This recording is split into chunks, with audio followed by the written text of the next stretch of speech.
isn't big,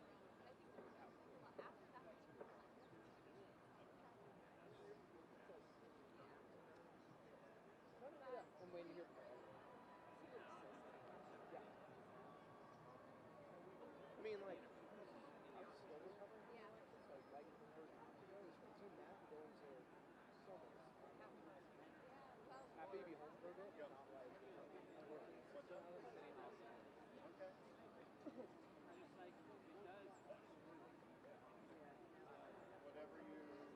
Whatever the time is. Yeah. Hey.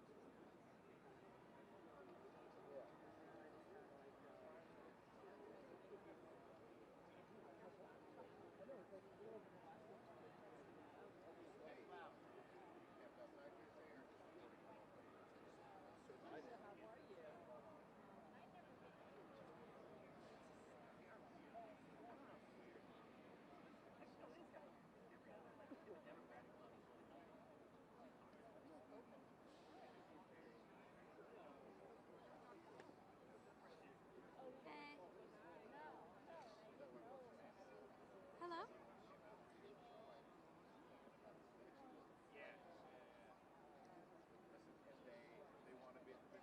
It's at City Hall Park. So we're right now.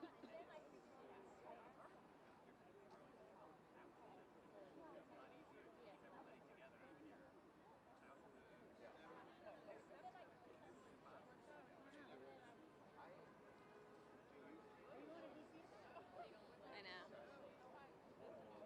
News 12. News 12. Is News 12 here? Can I move your mic? He's not here. Well.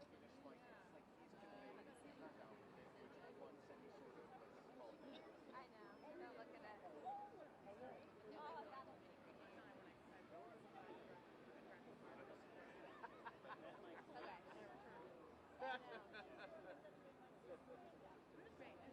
Sure, yeah, for the walk, yeah. Okay. Either Pix or CBS or Paphos. You move your mic to the other side.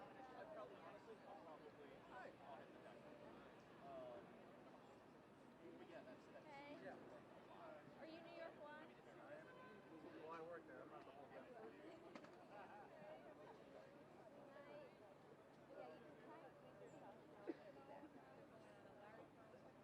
No takers? No takers? Okay. Is that better? Is my body acting as an antenna? Is it possible? Which? 12. Yeah.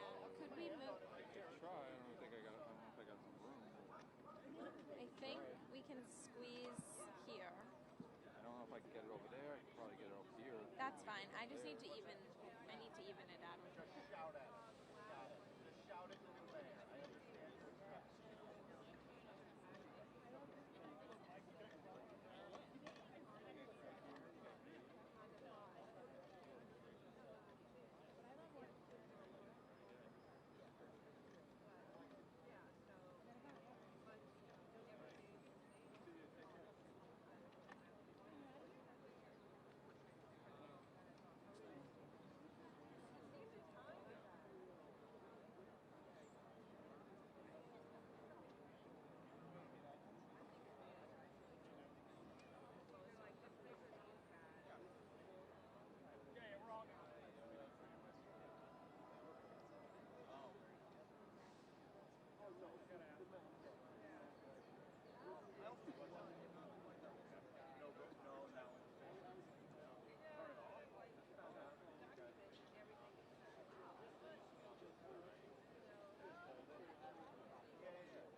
tell you Broadway and Chambers? No. They told me Broadway and Chambers. I'm standing over there like, I know. I looked. anyone coming? Well, I would do it like this, so it's not super obvious. Gotta love it. Is it possible to fit? Ooh, could we do it on this side? Sorry, we're having a bit of. We can move. You There's know. a lot of fellas over there. I'll try. We got it though, because look how my podium's tilting. We gotta have balance. I think now that he's won, you guys should invest in. I know everybody real keeps podium. saying this. Everybody keeps saying this. That'll be I think here. he's gonna You know be what we doing a can few do? of these. Is it better if you're here and then we can just put this? Yeah, one? I won't even. You can clamp. You have plenty of space to clamp.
I was like, if I was, I don't think my body would have let me go. I got so sick last week after.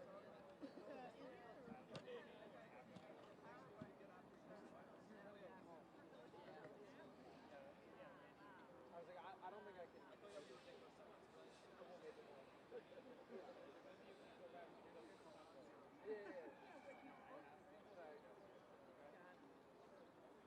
Yeah, Juliet has $20 at Ghana. I have $20 at the Czar of $87.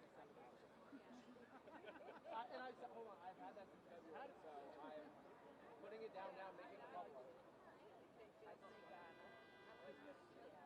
going to end anti-Semitism around the world.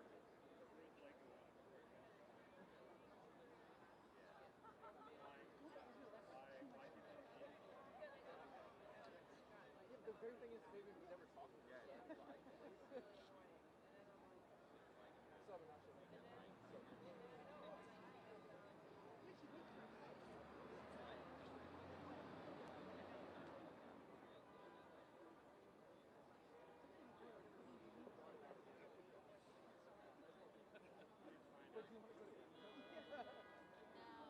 Not the lucky one.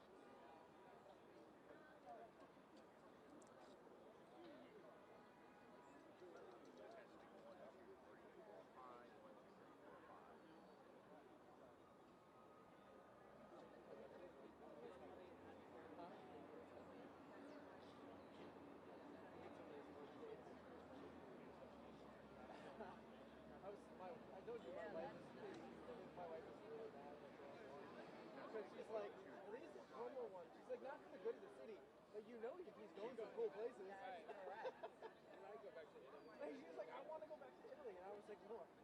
That was like, oh, kismet and opportunity because it was Mother's Day.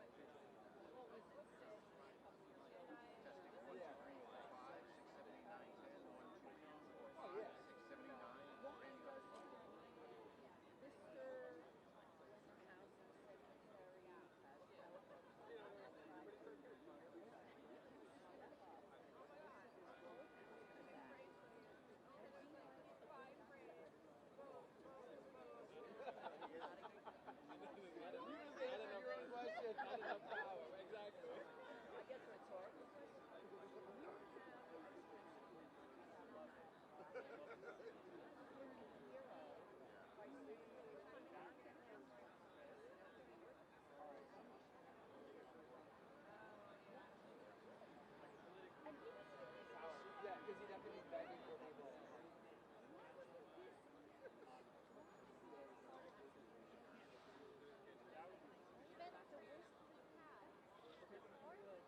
It was really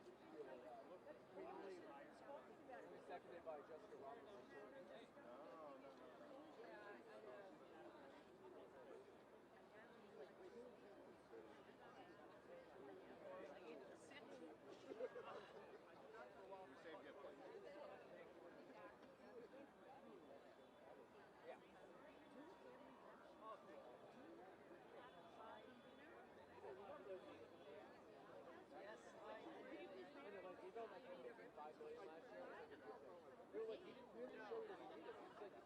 sure you're getting the vibe. I wasn't in there. It's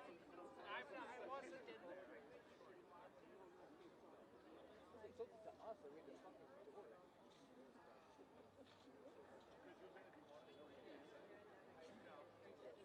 Yeah. I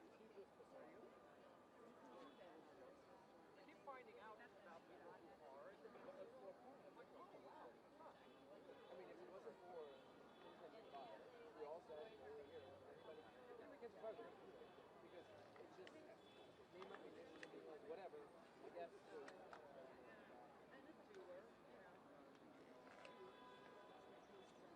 We've seen a lot of bad things, but even some good things.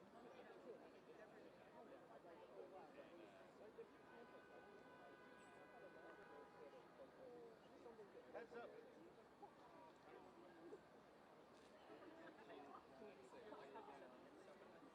Yeah. Well, I told all look at the bank of cameras, so it would be a jerk move to say heads up and then not done.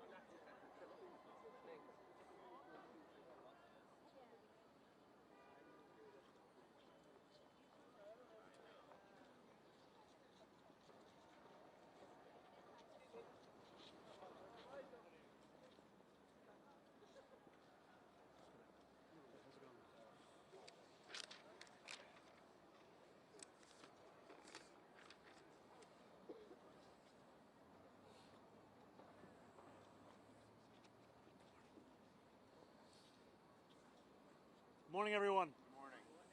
Everyone set? Good? All right.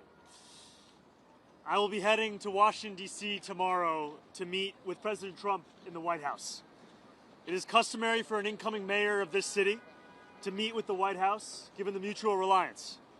It's more critical than ever, given the national crisis of affordability, one that New Yorkers know very well across these 5 boroughs, and the specific challenge many cities are facing with balancing public safety against steps taken by this administration. I know that for tens of thousands of New Yorkers, this meeting is between 2 very different candidates who they voted for the same reason. They wanted a leader who would take on the cost of living crisis that makes it impossible for working people to afford living in this city. My team reached out to the White House to set up this meeting because I will work with anyone to make life more affordable for the more than 8.5 million people who call this city home. I have many disagreements with the president, and I believe that we should be relentless and pursue all avenues and all meetings that could make our city affordable for every single New Yorker. I intend to make it clear to President Trump that I will work with him on any agenda that benefits New Yorkers. If an agenda hurts New Yorkers, I will also be the first to say so.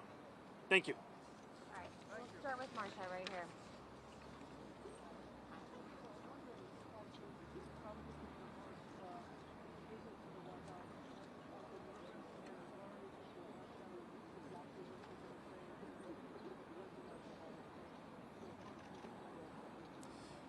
This is an opportunity to make the case for New Yorkers. And it's a case that reflects what New Yorkers are having to live through at this time. When we speak about an affordability crisis, we're speaking about 1 in 4 New Yorkers living in poverty, 1 in 5 struggling to afford $2.90 to ride the bus. New Yorkers for whom the daily acts of life are becoming increasingly harder to afford. And that's an opportunity I have to make the case to President Trump, to the White House, as to what it means to have to suffer through this affordability crisis and what it means to make it even more difficult to do so. Yeah, Jeff. I'm wondering, he called you a communist in the announcement, which seemed a little belittling. I'm wondering, are you concerned that this meeting will actually bear any sort of fruit, or whether it will be another opportunity for him to try to publicly embarrass you? And could you go into any specifics about what you specifically want to ask him, or any specific requests you have for the president in this meeting? I'm not concerned about this meeting. I view this meeting as an opportunity for me to make my case. And I'll make that case to anyone, frankly, as we've been doing over the course of the campaign, and now as I will be the next mayor of this city. It behooves me to ensure that I leave no stone unturned in looking to make the city more affordable. And this is a meeting where I look forward to speaking about the affordability agenda, public safety, and economic security for each and every person that calls the city home. Yeah, listen.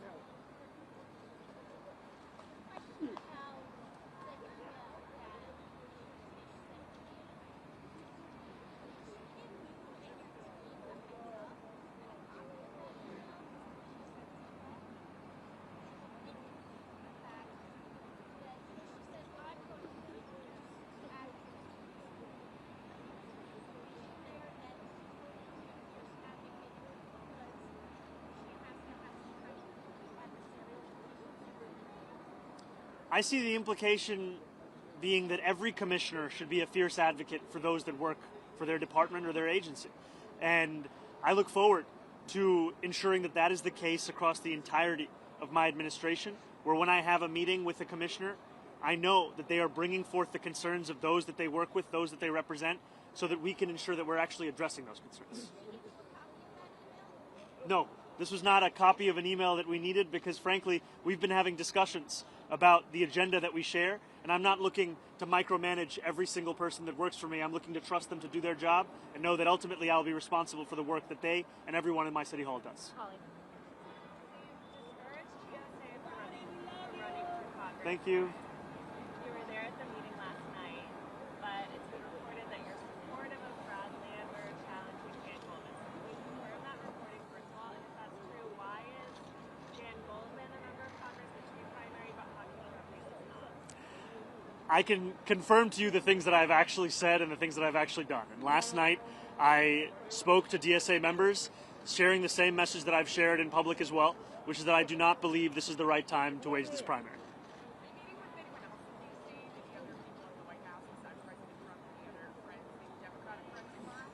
Right now, my plans are to meet with the president and make the case. As soon as I have any more information, I'll share it.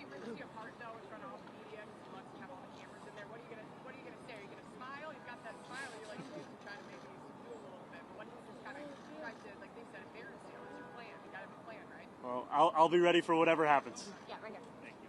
Mr. Mayor-elect, do you have any sense in advance of where you might find some common ground on... Sorry, would you mind saying that one more time? Sure. Do you have any sense in advance where you might find common ground with the president on the agenda and the case that you want to present? And where do you think you might have the most success with it? You know, last year, after the president won his second term, I went to two of the neighborhoods that saw the largest swings towards Republicans. And that was Hillside Avenue in Queens and Fordham Road in the Bronx. And when I asked those New Yorkers who they voted for and why, I met many who voted for President Trump, and they told me it was the affordability crisis. It was cost of living, cost of living, cost of living. And they said that they remembered being able to afford their rent, their childcare, their Con Ed, their public transit more 4 years ago than they could in that moment. And we ran a campaign focused on the same thing, cost of living. And what we found, actually, is that 1 in 10 New Yorkers who voted for Trump ended up voting for our campaign. And they did so because they're looking for leaders to actually deliver on the cost of living crisis. That's why everything comes back to making the case for an affordability agenda. I will meet with anyone. I will speak to everyone, so long as it could stand to benefit an economic agenda for New Yorkers. And that's where I will always make the case. Mr. Mayor, how are you? Hey, how's it going? You're not cool? Good, Jack. Yeah. So, you appointed Jessica Tisch as your next police commissioner yesterday. You've been talking about all the things where you agree on, right? You seem to have insinuated a new kind of SRG to respond to protests. What are the things you don't agree on? What about the 2019 criminal justice reform? Where did you land on that? And as well as the gang database is something you called for during your campaign that you would eliminate. You know, I think that these are disagreements that are actually signs of a healthy relationship. And I mean that in that too often mayors and leaders are looking to surround themselves with people who are characterized by the quickness with which they can say yes, as opposed to the quickness with which they can tell you their honest opinion. And I'm very clear in my support for the criminal legal reforms. For example, one disagreement that I have with what the commissioner has stated is I believe the issue with raise the age is not the language within the legislation. I believe the issue is the fact that there were significant amounts of money that were set to be delivered to help with the implementation of that criminal legal reform that were never released and continue to languish within Albany. That is one point of disagreement and one place where I continue to hope to advocate for the release of that fund. And what about the gang database? Are you allowing her to keep that on? Is that something where you still disagree? Where do you land on that? I continue to have concerns about the vast dragnet and ways in which many New Yorkers are being put into that database. All right, we'll go right up there. Thank you. Just wanted to circle back on Ollie's question. Are you saying that you're discouraging any PSA candidates, any progressive Democrats challenging Democratic incumbents in the House next year, number one? And then on something having to do with the PD2, yesterday it sounded... Can I do the first one and then you go? Sure. Yeah. I spoke specifically about the race that was being considered yesterday, which is New York 8. So you're not discouraging other challenges? This was not a sweeping statement. This was specific. Got it. On PD, yesterday, after you announced Jessica Tesh's your police commissioner, it sounded like you're second-guessing letting the CCRB have full control of their office at this point. What changed there? Why do you all of a sudden not want to wrestle control of the commissioner? What I've said is that my focus is on delivering immediate steps towards accountability. The CCRB is tasked with that accountability. And right now, we are seeing that petty politics and budget battles have rendered it all the more difficult for them to deliver that. In 2024, lack of funding led to the CCRB dropping at least 700 cases. And I've heard estimates from others that the number is actually, in fact, higher than that. What I am committing to is fully funding the CCRB immediately, such that we can ensure these days of these kinds of budget battles come to an end. You used to say, though, that you wanted CCRB to have actual final say. It sounds like you no longer want that? No, what I believe is that the CCRB's recommendation should be taken seriously, and that we should ensure they're able to make those recommendations time and again, not having to worry about whether they have the funding to assess those cases. Yeah. So Donald How's it going? Trump has made it clear that he wants to mess. What's your plan going into the Oval Office tomorrow? Do you have a specific ask that you're going to focus on, or is this just a peacemaking meeting? This is a meeting to share the facts about the affordability crisis in the city, a meeting to speak about the importance of public safety and economic security. You know, when we speak about what New Yorkers are going through right now, they are facing a reality that they may have to leave this city. You know, I have met New Yorkers time and time again who, when I ask them where they live, they tell me it's other states. They tell me they live in New Jersey, they live in Pennsylvania, they live in Connecticut. That's because we've priced them out. And my intention is to make clear to the president what New Yorkers are having to live through right now and how important it is for us to deliver for those same New Yorkers. Plan to specifically ask about ICE, though, you know, stay out of New York? Like, you know, affordability is a little more esoteric, a little broader. Well, I think affordability was at the core of our campaign. And also, it was affordability based on a value of protecting each and every New Yorker. That means protecting them from price gouging in their lives. It also means protecting them from ICE agents and making it clear that I will look to be representing every single person who calls the city home. All right, we got time for one more. Here, look at it. Mr. Mayor-elect, you're going into the Oval Office, but you and the president have been openly critical of each other, name-calling, calling you by your middle name. How do you avoid being cocky in the Oval Office? You're on his turf, but he can attack. What's the plan? Well, I think being a New Yorker means that you're prepared for all situations, all kind of comments, all kind of commentary. And at the end of it, the focus has to be, what's the case that you're making? Why are you there? And for me, it's not about myself. It's not about a relationship with an individual. It's about a relationship between New York City and the White House, the president, the federal administration. And I will look to make clear that my interest goes beyond any one of an individual. It's for the people that I look to represent. That's the case I'll make. Do you take that in an Oval Office meeting, though? Because we saw what happened with President Zelensky. What happens? Do you swipe back? I'll stand up for New Yorkers every single day. Thank you, man. Will you meet with Jeffries at all while you're in Washington? This is the only meeting I have to share details on. As soon as I have any more details on it. It's going to be happening tomorrow. Not as yet, brother, but I'll let you know when we do. Thank you, Mamdani. Love you. Go for New York.